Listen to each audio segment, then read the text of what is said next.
एक बार की बात है, भगवान विष्णु और माता लक्ष्मी अपने वैकुंठ धाम में विश्राम कर रहे थे। उसी दौरान माता लक्ष्मी के मन में एक विचार आता है कि क्यों ना हम धरती पर भ्रमण करने चले। माता लक्ष्मी ने यह विचार अपने नाथ श्री भगवान विष्णु जी को प्रकट किया तो भगवान विष्णु धरती पर भ्रमण करने के लिए राजी हो गए, क्योंकि उन्होंने सोचा कि धरती पर गए हुए हमें बहुत वक्त हो गया है। यह सोचकर उन दोनों ने विचार किया कि हमें धरती पर भ्रमण करने के लिए अवश्य ही जाना चाहिए। और यह विचार करते ही माता लक्ष्मी और भगवान विष्णु ने जाने की तैयारी आरंभ कर ली। विष्णु जी ने कहा कि हे लक्ष्मी, धरती लोक पर घूमने जाने के लिए तैयारी आरंभ कर दो। परंतु जाने से पहले भगवान विष्णु ने माता लक्ष्मी के सामने एक शर्त रखी कि मैं तुम्हें तब ही ले जाऊंगा जब तुम मुझसे एक वादा करोगी। माता लक्ष्मी ने हाँ कहते हुए उनसे शर्त की बात पूछी तो भगवान विष्णु ने माता लक्ष्मी से कहा कि जब तुम धरती पर भ्रमण करने के लिए मेरे साथ चलोगी तब तुम उत्तर दिशा की ओर बिल्कुल मत देखना। इसके साथ ही माता लक्ष्मी ने हाँ कहते हुए धरती पर जाने की तैयारी आरंभ कर दी और सुबह सुबह माँ लक्ष्मी और भगवान विष्णु धरती पर पहुंच गए। तभी सूर्य देवता निकल ही रहे थे। रात्रि में बारिश होकर हटी थी, चारों ओर हरियाली ही हरियाली थी। उस समय चारों ओर बहुत शांति थी और धरती बहुत ही सुंदर दिख रही थी और माँ लक्ष्मी मंत्रमुग्ध होकर धरती को देख रही थी और माता लक्ष्मी धरती की सुंदरता को देखते ही मंत्रमुग्ध हो गई थी और वह इस बात से विस्मृत हो गई थी कि उन्होंने अपने नाथ को क्या वचन दिया है और क्या वचन देकर वह धरती पर आई है। पृथ्वी की सुंदरता देखते देखते उन्हें पता ही न चला कि कब वह उत्तर दिशा की ओर देखने लगी। उत्तर दिशा में माँ लक्ष्मी को एक बहुत ही सुंदर बगीचा नजर आया और उस तरफ से भीनी भीनी खुशबू आ रही थी और बहुत ही सुंदर सुंदर आकर्षित करने वाले फूल खिले हुए थे। उन्होंने एक फूलों का खेत देखा और माँ लक्ष्मी बिना सोचे समझे उस खेत में गई और एक सुंदर सा फूल तोड़ कर ले आई। माता लक्ष्मी बहुत ही प्रसन्न होकर अपने स्वामी को फूल दिखाने के लिए अपने नाथ के पास आई, परंतु यह क्या, भगवान विष्णु तो बहुत मायूस लग रहे हैं, साथ ही उनके आंखों में आंसू झलक रही है। माता लक्ष्मी के हाथों में पुष्प देखकर भगवान विष्णु ने माँ लक्ष्मी को कहा कि कभी भी किसी से बिना पूछे उसका कुछ भी नहीं लेना चाहिए और साथ ही अपना वचन भी याद दिलाया। माँ लक्ष्मी को अपनी भूल का पता चला तो उन्होंने भगवान विष्णु से इस भूल की माफ़ी मांगी तो भगवान विष्णु ने कहा कि जो तुमने भूल किया है तुम्हें उस भूल की सज़ा भुगतनी पड़ेगी और तुम्हें इसकी सज़ा ज़रूर मिलेगी। जिस माली के खेत से तुमने बिना पूछे फूल तोड़ा है यह एक प्रकार की चोरी है, इसलिए अब तुम 3 साल तक माली के घर नौकर बनकर रहोगी। उसके बाद मैं तुम्हें बैकुंठ में वापस बुलाऊंगा। माँ लक्ष्मी ने चुपचाप सर झुकाकर हाँ कर दी और माँ लक्ष्मी एक गरीब औरत का रूप धारण करके उस खेत के मालिक के घर गई। घर क्या, एक झोपड़ा था और मालिक का नाम माधव था। माधव के घर में कुल 7 सदस्य थे। माधव की पत्नी, उनके 2 बेटे और 3 बेटियां, सभी उस छोटे से खेत में किसी तरीके से काम करके अपना गुजारा किया करते थे। माता लक्ष्मी एक गरीब साधारण औरत बनकर जब माधव के झोपड़े पर गई तो माधव ने पूछा, हे बहन, तुम कौन हो और इस समय तुम्हें क्या चाहिए?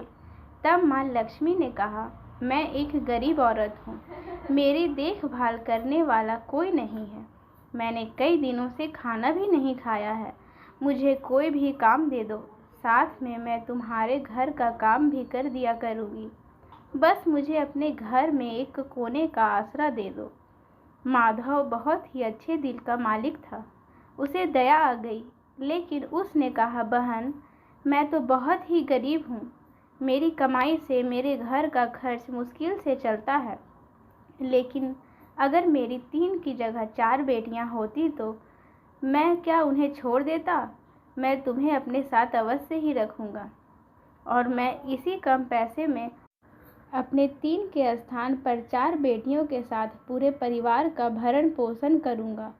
अगर तुम मेरी बेटी बनकर जैसा रूखा सूखा मैं खाता हूँ वैसा खाकर रहोगी तो तुम अंदर आ जाओ। माता लक्ष्मी ने यह सुनते ही हाँ भर दी और माधव के घर में चली गई। माधव ने माँ लक्ष्मी को अपने झोपड़े में शरण दे दी और माँ लक्ष्मी 3 साल उस माधव के घर पर नौकरानी बनकर रही। जिस दिन माँ लक्ष्मी माधव के घर आई थी उसके दूसरे ही दिन से माधव के साथ बहुत ही शुभ कार्य होने लगे थे। उसके दूसरे ही दिन से माधव को इतनी आमदनी हुई, माता लक्ष्मी के घर में आने से उसके दूसरे ही दिन से माधव के फूलों की बिक्री बढ़ गई। उसके फूलों की इतनी अधिक बिक्री हुई कि माधव ने शाम को ही एक गाय खरीद ली। फिर धीरे धीरे माधव ने काफ़ी ज़मीन खरीद ली और सब ने अच्छे अच्छे कपड़े भी बनवा लिए। फिर माधव ने एक पक्का घर भी बनवा लिया।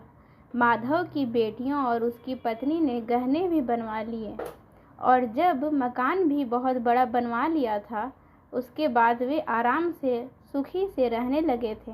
उसके बाद माधव और उसके परिवार को किसी भी प्रकार की कोई कमी नहीं थी। माधव हमेशा सोचता था कि मुझे यह सब इस महिला के आने के बाद मिला है। इस बेटी के रूप में मेरी किस्मत आ गई है। जब से यह महिला आई है तब से मेरे साथ सब शुभ शुभ हो रहा है। ऐसा देखते देखते 2-4 साल बीत गए थे, लेकिन माँ लक्ष्मी अब भी घर में और खेत में काम करती थी। एक दिन माधव जब अपने खेतों से काम खत्म करके घर आया तो उसने अपने घर के सामने द्वार पर एक देवी स्वरूप गहनों से लदी एक औरत को देखा। ध्यान से देखकर पहचान गया, अरे यह तो मेरी मुँह बोली छोटी बेटी अर्थात माधव की चौथी बेटी यानी वह औरत है और पहचान गया कि यह तो माँ लक्ष्मी है। अब तक माधव का पूरा परिवार बाहर आ गया था और सब हैरान होकर माँ लक्ष्मी को देख रहे थे। माधव बोला, हे माँ, हमें माफ़ कर, हमने तेरे से अनजाने में ही घर और खेत में काम करवाया है। माँ, यह कैसा अपराध हो गया मुझसे। हे माँ, मुझे माफ़ कर दे। अब माँ लक्ष्मी मुस्कुराई और बोली, हे माधव, तुम बहुत ही अच्छे और दयालु व्यक्ति हो। तुमने मुझे अपनी बेटी की तरह से रखा, अपने परिवार के सदस्य की तरह से मुझे पाला है और मेरा भरण पोषण किया है। इसके बदले मैं तुम्हें वरदान देती हूँ कि तुम्हारे पास कभी भी खुशियों की और धन की कमी नहीं रहेगी। तुम्हें सारे सुख मिलेंगे जिसके तुम हकदार हो।